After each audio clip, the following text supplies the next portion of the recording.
Silakan duduk. Shalom. Selamat malam Bapak Ibu Saudaraku yang dikasihi Tuhan. Masih semangat? Haleluya. Kita akan membaca dan merenungkan firman Tuhan yang terambil dari kitab Yohanes pasal 15 ayat yang pertama sampai ayat yang keempat. Bapak Ibu membaca ayat yang genap, ayat kedua dan keempat, saya ayat yang ganjil, ayat pertama dan ketiga. Judul perikop di sini adalah pokok anggur yang benar. Akulah pokok anggur yang benar dan Bapakkulah pengusahanya.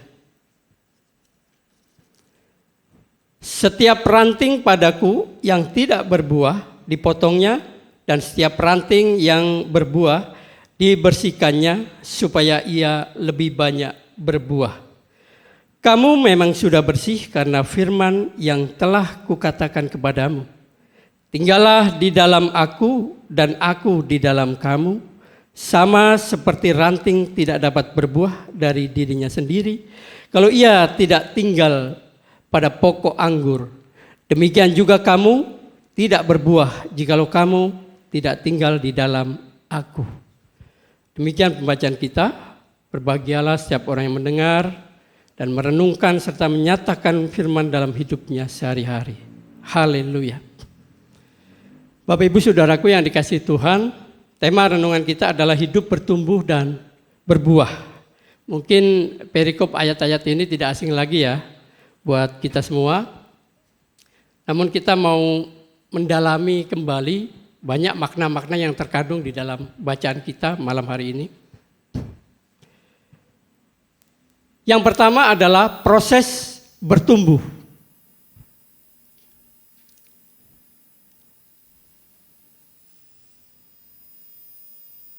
Lagi. Ya, proses bertumbuh. Pohon anggur digunakan oleh Tuhan Yesus untuk menggambarkan seperti apa kehidupan kita dan hubungannya dengan Dia, dengan Tuhan Yesus. Intim atau tidak? Hangat atau dingin? Ya kita sendiri, Bapak Ibu sendiri yang merasakan hubungan dengan Tuhan itu seperti apa. Agar pohon anggur dapat tumbuh dengan baik harus berada pada kondisi iklim atau suasana dan tanah yang subur agar dapat menyerap unsur hara atau nutrisi ya, nutri dari dalam tanah. Jadi hidup kita digambarkan seperti pohon anggur. Pohon anggur itu kalau dia mau subur, tumbuh dan berbuah, banyak yang dibutuhkan, prosesnya juga banyak dan dia membutuhkan tempat yang subur ya, iklim yang baik ya, sama seperti kita sebagai anak-anak Tuhan. Kita berada di tempat ini adalah iklim yang baik yang mendorong kita untuk bertumbuh. Pelayanan baik di gereja atau pelayanan pujian atau apapun, ikut kur, padus mungkin ya, vokal group atau pelayanan apa saja. Itu adalah iklim, situasi di mana kita bisa bertumbuh. Tapi kalau kita ke gerejanya hanya seminggu sekali, terus kita nongkrongnya di tempat-tempat yang tidak enak gitu ya nggak bisa bertumbuh kita. Saya 92 dibaptis. Saya belajar terus. Setelah dibaptis itu, saya mencari teman yang seiman dan mereka bisa saya ajak diskusi tentang iman. Dan tahun 94 saya sudah menginjil. Penginjilan saya pertama kali di Pasar Baru, Istana Pasar Baru. Mungkin Bapak Ibu tahu ya Istana Pasar Baru. Itu dimasuk ke lombongan ke dalam itu ada gang kecil ke Istana Pasar Baru Mall itu. Ada galeri di lantai bawah. Saya pernah diminta bekerja di situ karena saya bisa seni. Dulu saya sering melukis waktu masih di seberang. Sekarang pun masih, cuma jarang-jarang. Jadi di situ saya pertama kali menginjil. Jadi bagaimana kita menjadi anak Tuhan yang mau bertumbuh kalau kita tidak hidup di dalam pergaulan yang tidak seiman. Di dalam pergaulan yang tidak rohani. Ya. Apakah kita bisa menjadi terang di tempat orang-orang yang gelap? Kalau kita sudah bertumbuh, kalau kita sudah memahami firman Tuhan, hidup di dalam firman, bolehlah kita menjadi berkat. Kita bisa nongkrong di mana aja dan di situ kita menjadi terang, menjadi garam. Jadi di sini digambarkan kondisi iklim atau suasana bagaimana kita bisa bertumbuh dan akhirnya kita bisa berbuah. Cara bergaul dengan komunitas orang-orang percaya. Mendorong diri kita untuk hidup di dalam Tuhan. Tekun berdoa, mendorong diri kita untuk berdoa. Mendorong diri kita untuk tekun membaca Alkitab. Ya, kalau Alkitab tidak dibaca, kita dari mana kita dapatkan bahan materi untuk pelayanan, untuk menginjil. Harus kita dorong. Sekarang kan kita sudah dimudahkan ya dengan teknologi canggih ya. Di handphone kita sudah bisa download aplikasi Alkitab. Ya, download bahkan aplikasi Alkitab bahasa Yunani saya juga punya. Karena saya senang belajar itu. Ya. Ketika pohon anggur sudah tumbuh, ia juga membutuhkan perawatan secara kontinu agar menghasilkan buah yang berkualitas. Jadi hidup kita yang sudah bertumbuh membutuhkan perawatan. Berdoa tekun, giat melayani, ditunjuk menjadi tim pelayanan, doa harus siap. Ini merawat dan menjaga, memelihara pertumbuhan jiwa kita yang sudah bertumbuh. Apalagi berdoa. Kita juga harus mendorong diri kita untuk tekun berdoa. Berdoa banyak. Kita bisa mendoakan orang-orang lain. Teman-teman, saudara-saudara kita yang kita ingat. Dia hidup di dalam kelemahan, sakit, kekurangan. Kita perlu doakan. Jadi ini merawat kehidupan kita yang sudah bertumbuh. Sedang dalam proses pertumbuhan di dalam iman. Poin yang kedua, rela dibersihkan. Ya. Ayat ini secara khusus di Yohanes 15 ayat 2. Setiap ranting padaku yang tidak berbuah dipotongnya. Dan setiap ranting yang berbuah dibersihkannya. Supaya ia lebih banyak berbuah. Ya. Kalimat kata dipotong ini kadang juga menjadi suatu paradoks ya, pertentangan ya banyak saudara-saudara kita terutama hamba-hamba Tuhan yang memahami bahwa ini sebenarnya tidak dipotong, kalau dipotong itu dibuang berarti kan, artinya ranting. Tapi banyak dikatakan di sini dalam bahasa Yunani adalah airo atau airo ya, berarti diangkat. Ya. Kalau dalam kalimat bahasa Yunani itu banyak maknanya. Bisa diangkat, bisa diambil, ya. Jadi kalau dipotong berarti kan dibuang, ya. Jadi pohon anggur itu kan tanaman rambat ya. Jadi kita harus ada semacam kayak kerangka ya, para-para lah ya, itu yang buat rambatan itu. Dan dia juga berbuah di rambatan itu, di ranting-ranting itu. Jadi pohon ranting yang tidak berbuah itu diangkat, diselipkan lagi ke para-para dan dia akan berbuah. Jadi ini banyak kontradiksi, tapi memang terjemahan ya, tapi ini nggak jauh berbeda sih ya. Nah, Bapak Ibu saudaraku yang dikasih Tuhan, rela dibersihkan, dikikis. Ya, apa sih yang dikikis? Nah, mungkin sifat-sifat kita. Ada sirik, iri, dengki, amarah, tukang bohong, itu perlu dikikis, dibersihkan. Dibersihkan. Jadi memang nggak enak kalau dikikis, dibersihkan ya. Kita meninggalkan hal-hal yang Sudah terbiasa kita lakukan, misalkan sudah biasa bohong gitu ya. Sudah biasa ngerasanin orang kan. Sudah biasa pelit atau lain-lain lah ya. Itu memang gak enak kalau kita mau menghilangkan itu, meninggalkan itu. Tapi kalau kita mau sungguh-sungguh hidup di dalam Tuhan, mau bertumbuh dan berbuah, kita harus siap untuk dikikis. Amin. Dikikis. Satu persatu. Banyak sifat-sifat kita yang tidak berkenan di hadapan Tuhan.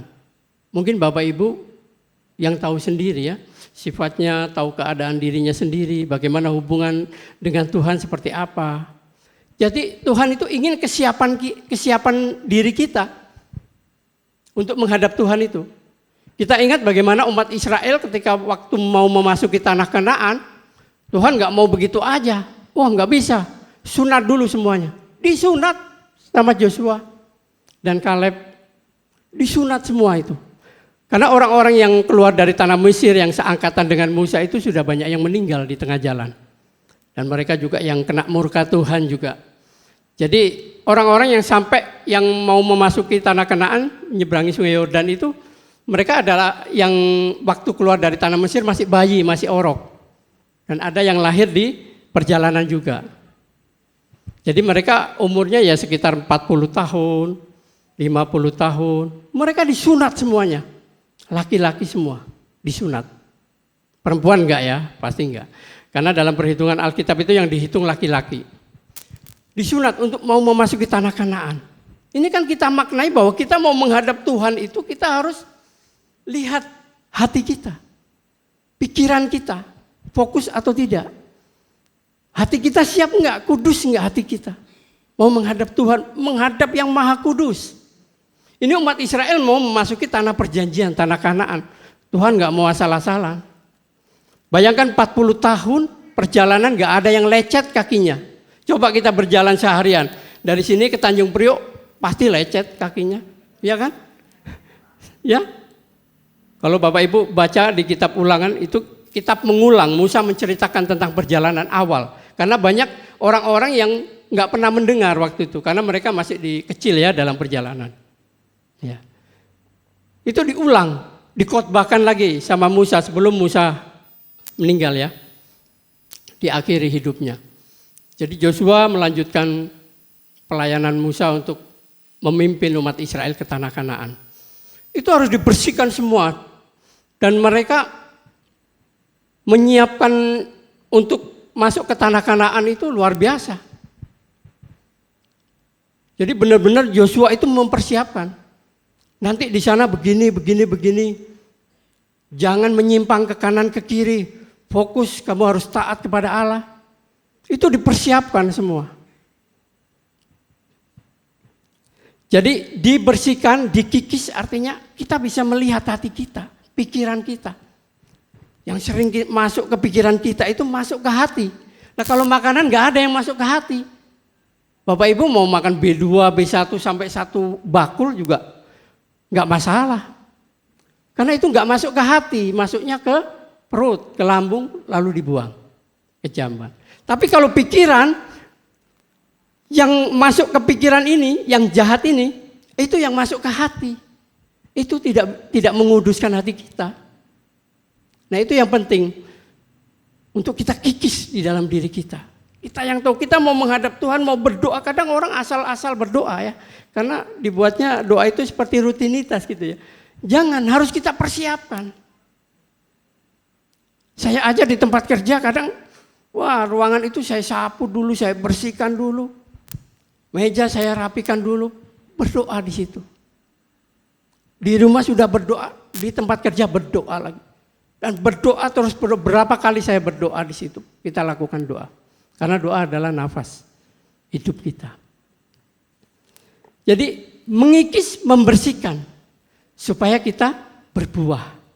Kalau enggak bisa berbuah kita. Enggak bisa dinikmati oleh orang lain hidup kita. Yang ketiga, hidup dalam firman. Hidup dalam firman artinya menghidupi firman Tuhan dengan tindakan iman. Apa yang kita imani, pengajaran Kristus harus kita lakukan. Kata orang ada mengatakan tong kosong nyaring bunyinya ya. Tapi kalau ada isinya nggak nyaring ya. Jadi orang yang percaya kepada Kristus dan mengimani semua pengajarannya, itu harus kita lakukan, tindakan. Bapak Ibu, beberapa hari ini saya sedang melayani menginjili seorang muda ya, wanita ya, dari seberang. Dia masih pakai hijab. Beberapa bulan yang lalu, karena dia cari-cari saya alamat atau apa ya, dia nonton YouTube saya. Memang di situ saya ceritakan kehidupan saya waktu di seberang di Bukateja itu saya suka ngelemparin toko-toko orang Cina. Di Bukateja. Nah si gadis ini saya sebut namanya Isti. Dia sekolah MTS MAN di sana, di Majasari. Majasari itu sama Bukateja itu dekat. Paling cuma 1 kilo. Ya, kecamatan Bukateja itu. Nah, dia pas lihat itu, dia bilang sama bosnya, dia kerja di sana ada bosnya. Bu, ini pendeta asalnya dari Bukateja. Saya dengar kesaksiannya dari awal sampai akhir. Ini gimana ya cari orangnya di mana gitu ya. Dia cerita sama saya. Waktu itu saya telepon, lama dia telepon sama saya karena dia banyak bertanya juga ya.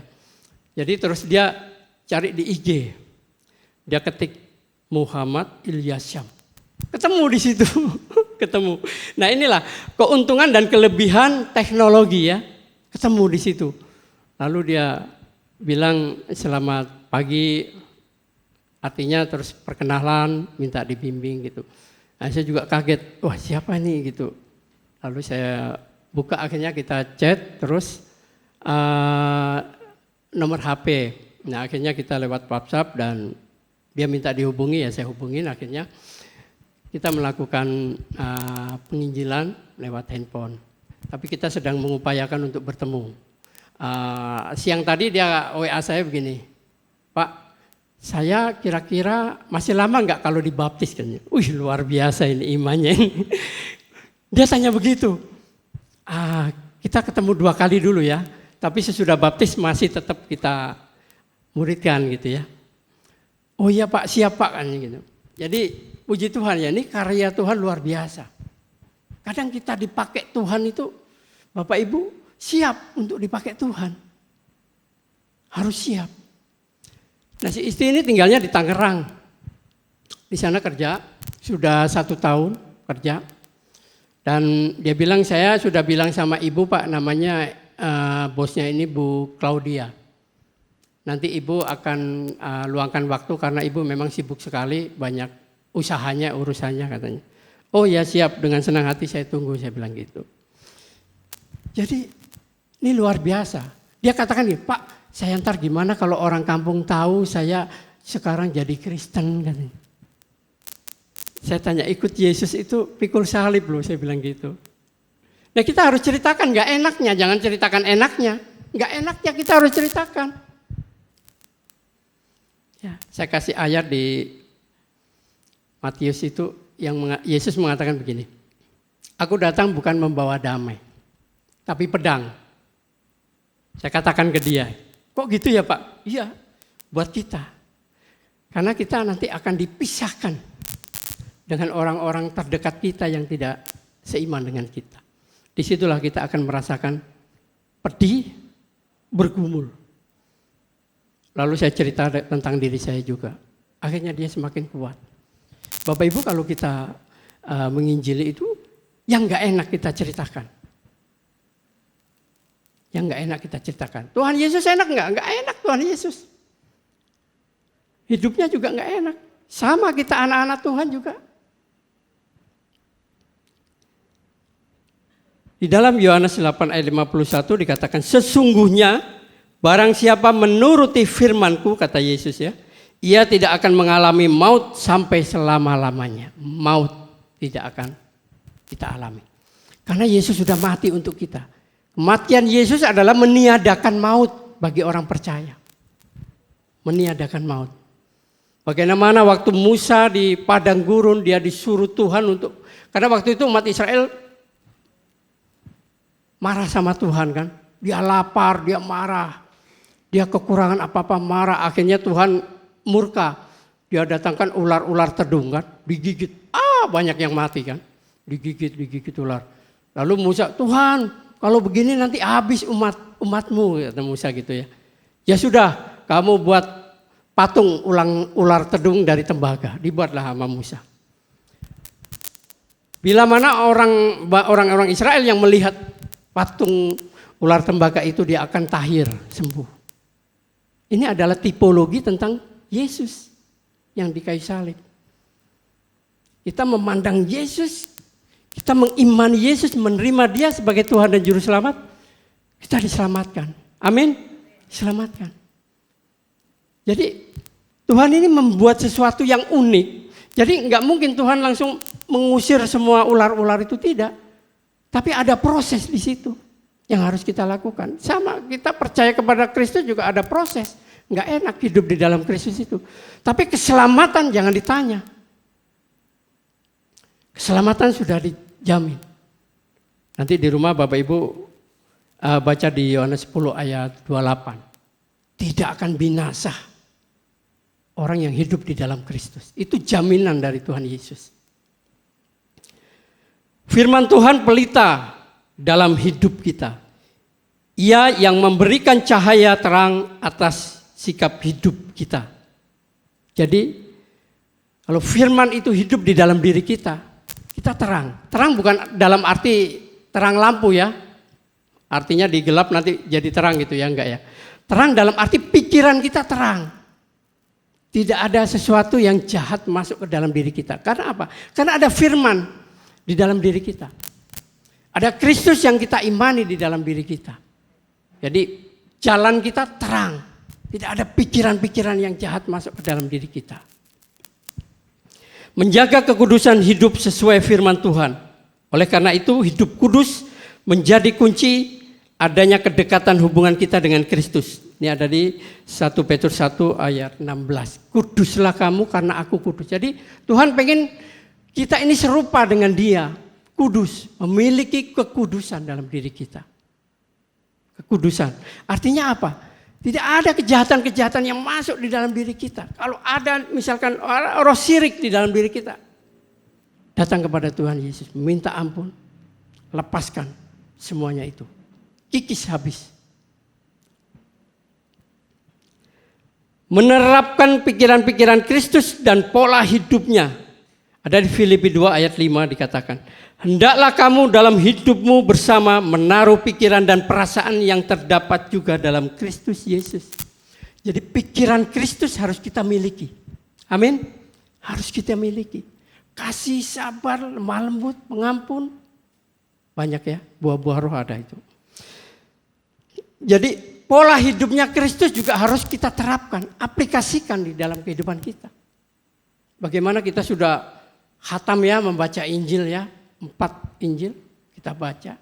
Kita bisa melihat bagaimana Kristus menjalani hari-harinya, pelayanannya, tidak pernah berhenti. Slide yang keempat. Tinggal di dalam Kristus. Setiap keputusan yang kita ambil, yaitu percaya kepada Kristus sebagai Tuhan dan Juru Selamat, menghasilkan sebuah relasi baru antara pribadi kita dengan Tuhan Yesus. Jadi keputusan kita sudah ambil, percaya, hidup di dalam Kristus. Kita punya hubungan dengan Kristus. Memang prosesnya tidak mudah. Berjalan bersama Tuhan itu tidak mudah. Tapi harus kita imani bahwa Tuhan selalu bersama-sama dengan kita. Amin. Kemanapun kita pergi ada Tuhan. Ada Roh Kudus yang menyertai kita.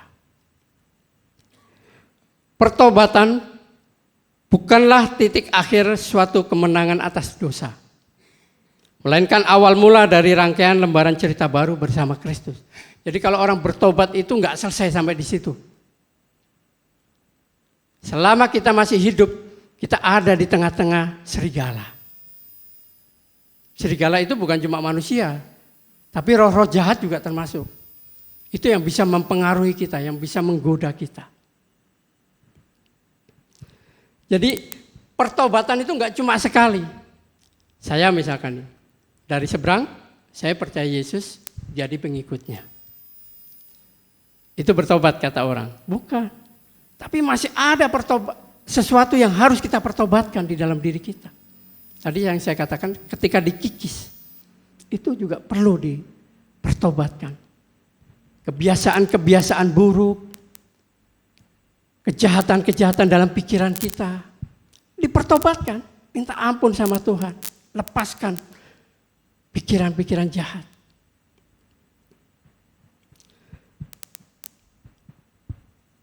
Mengikut Yesus adalah lembaran baru buat kita. Buat saya pribadi yang dari seberang, lembaran baru saya alami. 28 tahun sudah saya menjadi pengikut Kristus. Suka duka saya alami. Sampai gak makan, gak punya duit pun saya alami. Diancam, dibunuh pun saya alami. Ya. Saya pertama yang mengerikan buat saya secara manusiawi ya. Takut juga gitu loh.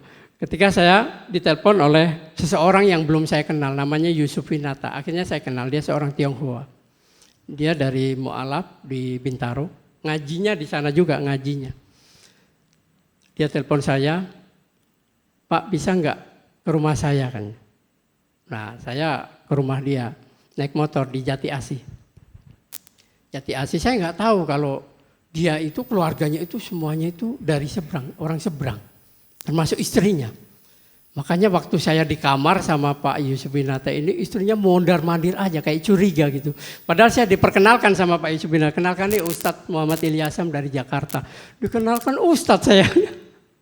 Nah ketika saya udah ngobrol lama ya melayani dia, menginjili dia. Dia rindu pengen balik lagi ke Tuhan Yesus. Saya sepertinya nggak nyaman Pak katanya. Saya merasa dibohongin di sini. Memang si wanita saya disiapkan itu istri disiapkan dari sana. Emang cantik ya. Nah terus saya layanin dia. Lalu nggak lama seperti nggak enak pikiran saya. Saya harus pergi nih gitu. Seperti nggak enak gitu ya. Ya mungkin ini Roh Kudus memberitahu ya. Pokoknya nggak enak gitu. Kalau gitu Pak saya mau pamit ya, saya bilang gitu. Nanti gampang lewat WA atau telepon ke saya. Oh iya Pak Ilyas, iya. Akhirnya saya buru-buru gitu keluarnya. Pas istrinya itu saya pamitin itu kayak mukanya kayak nggak enak begitu. Nah ternyata saya sampai rumah, si Pak Yusuf Winata ini telepon ke saya. Pak Ilyas, aduh bersyukur ya sudah sampai rumah Pak. Iya, tadi istri saya telepon ke kantor Mu'alaf di Bintaro, yang tempat saya ngaji. Bilang, Pak, ini bapaknya ada tamu, siapa? Ustadz dari Jakarta. Oh namanya Muhammad Ilyasam. Waduh, nama saya katanya ada di sana. Puji Tuhan kalau ada. ya itu ketakutan ya, ketakutan memang ada saya. Takutan itu ada. Tapi saya katakan bahwa saya percaya bahwa Yesus punya kuasa. Ya, dimanapun saya berada saya nggak pernah takut. Karena saya benar. Saya hidup benar, saya melayani Tuhan. Ibaratnya kita ini salesnya Tuhan pasti ditanggung lah oleh Tuhan kan. Jadi kalau orang banyak itu ngumpet. Ya, habis ada masalah tuh ngumpet. Kalau saya enggak, saya tetap keliaran kemana-mana. Saya mau mati di sana ya udah itu takdir saya. Saya mau digorok itu takdir saya. Jadi saya jujur hidup di dalam Tuhan itu jangan ada rasa takut. Kalau kita punya rasa takut, kita enggak totalitas mengikut Tuhan. Nah sekarang Pak Yusuf Winata ada di Selipi, di GBI. Tapi sekarang hubungan lewat telepon udah putus ya karena memang sudah lama. Waktu itu karena saya lagi dicari-cari akhirnya diputuslah nomor saya itu sampai sekarang. Nah saya diminta untuk hati-hati kata Pak. Saya pesan saya hati-hati ya Pak Pendeta katanya gitu. Oh iya gitu. Tapi ya saya tetap biasa saja. Saya nggak pernah hal-hal begitu. Memang ada rasa takut tapi saya tetap percaya bahwa kuasa Tuhan itu lebih dahsyat ya. Perlindungannya sempurna buat saya. Karena saya pernah ngomong sama istri saya itu kalau memang lagi pelayanan tuh mati di jalan juga seneng saya. Saya bilang gitu. Ya, jadi kita nggak perlu takut karena tujuan kita adalah surga, kerajaan surga, bukan di dunia ini. Makanya nggak perlu cari nyaman di sini, nggak perlu nyari nyaman. Ayo kita kerja buat Tuhan, melayani Tuhan. Lewat medsos juga bisa.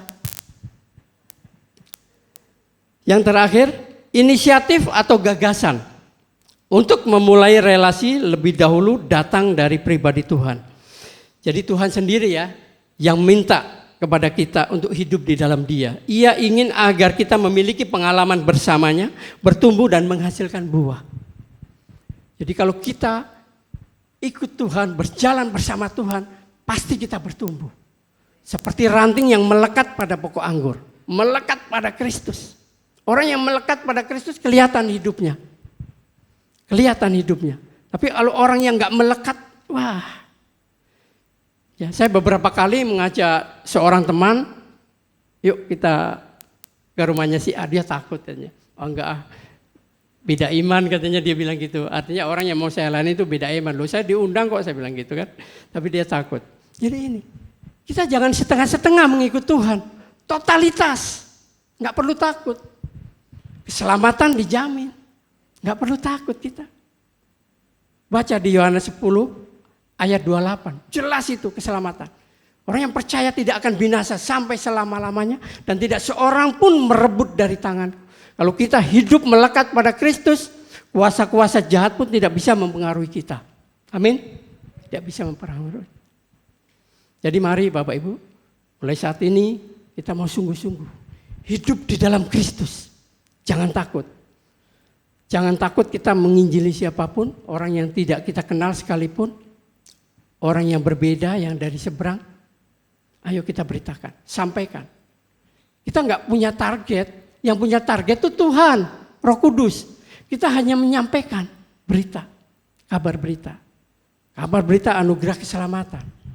Melalui kematiannya dan kebangkitannya kita diselamatkan. Karena yang pertama, kalau Adam dan Hawa tidak jatuh dalam dosa, firman Tuhan tidak menjadi manusia. Buat apa? Kan sudah di Taman Eden. Firdaus. Karena jatuh dalam dosa, makanya Yesus turun. Tuhan turun, firman Tuhan turun menjadi manusia untuk menebus kita. Karena keselamatan itu, kehidupan dan keselamatan itu ditandai oleh darah. Makanya ketika umat Israel mau keluar dari tanah Mesir, Tuhan bilang apa? Suruh mengorbankan anak domba. Darahnya ditorehkan di pintu. Jadi darah itu tanda. Tanda kehidupan, kemenangan, dan keselamatan. Darah Kristus yang tercurah adalah lambang keselamatan untuk kita semua. Amin. Mari kita berdoa.